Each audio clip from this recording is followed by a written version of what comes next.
नमस्कार जय जगन्नाथ आपण समस्त को Odisha weather man YouTube channel स्वागत 22 जून जदि आम आज पाणीपाग विश्लेषण करवा तेरे गोटे घूर्णिबलय क्षेत्र आज ओडिशा उपकूल निकट में सक्रिय रही तत्सहित आमर जो साइक्लोन विपर्यय रही है तार रेमनांट आलाहाबाद निकट में सक्रिय रही फल गोटे ट्रफ लाइन आम से आलाहाबाद रु उत्तर ओडिशा पर्यंत व्यापी जहाँफल आज आम एक्सपेक्ट करुचे आज आम उत्तर ओडिशा एवं आभ्यंतरण तथा दक्षिण ओडिशा केतक अंचल मध्यम प्रबल वर्षा हो पारे गोटे गोटे स्थान में तेज से नहीं आम परवर्ती समय जाना जदि आम मनसून प्रोग्रेस देखा तेज मनसून प्रोग्रेस आमर ये जो साउथ वेस्टर्ली दक्षिण पश्चिम वायु रही धीरे धीरे स्ट्रंग होगा आरंभ करी जेहेतु ये आमर साइक्लोन विपर्यय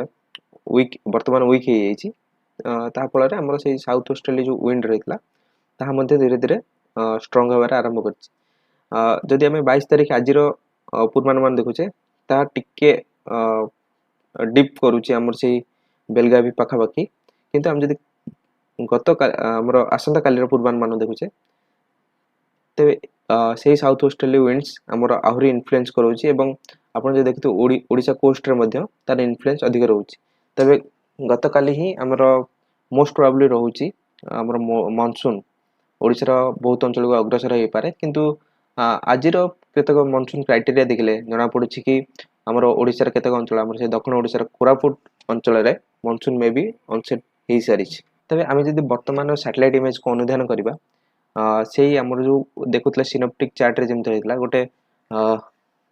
साइक्लोन विपर्यय रेमनांट बर्तमान ये अंचल सक्रिय रही जहाँफल कि आमर मध्य भारत में क्लाउड कन्वेक्शन बेसी रही वर्षा यही अंचल अनुभूत हो बंगोपसागर कथा देखा बंगोपसागर गोटे साइक्लोनिक सर्कुलेशन जोड़ा आम घूर्णिबलय कहूचे उत्तर ओडिशा एवं तत्सलग्न अंचल आम सक्रिय रही जहाँफल कि आज ओडिशार प्रायतः समस्त अंचल हाल्का मध्यम धरण वर्षा हो पारे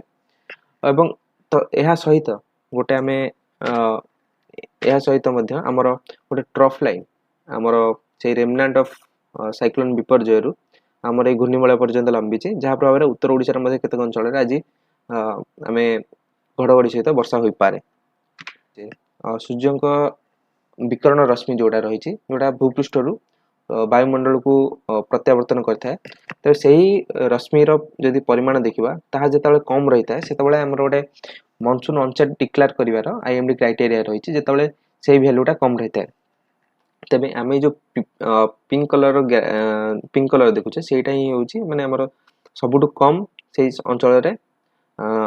सौर रश्मिर विकिरण होउची एवं यह धीरे धीरे आमर जदि ये बार देखा तल बार तो धीरे धीरे बढ़ुची तो से हिसाब से आम जब अनुधान करवा आमर ओडिशा उपर क्षेत्र को ओडिशा उपर क्षेत्र में आमर पाखापाखि दक्षिण ओडिशार केतक अंचल आमर से भैल्यूटा 150 रु 200 रही जोटा कि फेवरेबल कर मनसून अनसेट क्राइटेरिया गोटे साटिस्फैक्शन करुच्ची कि यहाँ आमर मनसून अनसेट संभावित गोटे क्राइटेरिया रही तेज परवर्ती जदि आम जावा आम विंड चार्ट देखा यहाँ हूँ Paradip radar image Paradip radar image रू आम जापारे कि आमर दक्षिण पश्चिम दिगरू आमर जो वायु रही दक्षिण पश्चिम वायु ता प्रभावित होड़िशा कोस्ट रे जोटा कि सुइटेबल रोचे आमर आगामी 24 घंटा मध्य ओडिशार बहुत अंचल को आम मनसून अनसेट कराइबा तेबे वर्तमान सविशेष जो आम मनसून अनसेट्र तथ्य देखिले तेबे एथिरु जना पड़ुछि कि आमर कोरापुट मालकानगिरी जिल्लार समस्त अंचल पाखापाखि गत 2 दिन हेलानी 2.5 मिलीमीटर एवं रु अधिक वर्षा रेकर्ड करा जायछि गत 2 दिन हेलानी एवं गतकाली सर्वाधिक कालीमेला ठारे आमर 80 मिलीमीटर वर्षा होइतला एवं अन्य स्थान अन्य ब्लॉक रे मध्य आमर से 40 टू 60 मिलीमीटर वर्षा रेकर्ड करा जायछि जोटा कि प्रोबेबली आमर इंडिकेशन करुछि आमर मनसून अनसेट हो सारी कोरापुट आमर साउथ ओडिशार मालकानगिरी एवं कोरापुट जिलार प्रोबेबली केतक अंचल आज अनसेट करि जायछि तबे आम जदि यार परवर्ती प्रोग्रेस देखिबा ଆମର ସେଇ ଆଗାମୀ 2 ରୁ 3 दिन आम कहीपर 3 ରୁ 4 दिन कहीपर 3 ରୁ 4 दिन भितर समग्र ओडिशार समग्र ओडिशा अग्रसर हो पारे। वर्तमान आम जदि तापमात्रार फोरकास्ट देखा तेबे आमर जेहेतु आमर से south west monsoon wind flow आरंभ हो जाइए एवं यह सहित आमर जो आप देखुले सौररश्मि विकिरण दक्षिण ओडिशा और आमर प्रायतः ओडिशार समस्त अंचल कम रही सेटा इंडिकेशन करुच्ची कि आमर क्लाउडीनेस जोटा थाए बादल बादल खंड गुड़िकर प्रभाव आमर ओडिशा पर अधिक रही जहाँ प्रभाव में आमर टेम्परेचर आम जोटा देखुले विगत 4-5 दिन 40 डिग्री सेल्सियस रोला से आज टी परिवर्तन आसो उपकूल समेत पश्चिम ओडिशा पश्चिम ओडिशा आज आम कहीपर आमर टी तापमात्रा कमी आसपे पाखापाखि से आम एक्सपेक्ट करवा 35 ରୁ 38 डिग्री सेल्सियस भितर पश्चिम ओडिशा तापमात्रा रही पारे और उपकूल ओडिशा यथेष्ट कम तापमात्रा आम 30 ରୁ 35 डिग्री भितर ही टेम्परेचर रही। तेज आम जदि प्रेसिपिटेशन फोरकास्ट जोटा आम कहे आमर वर्षा आगामी 24 घंटा किपर रहा फोरकास्ट देखा आमर प्रायतः समस्त मॉडल इंडिकेशन करुँच कि आमर आगामी 24 घंटा मध्य समग्र ओडिशा गोटे विस्तृत अंचल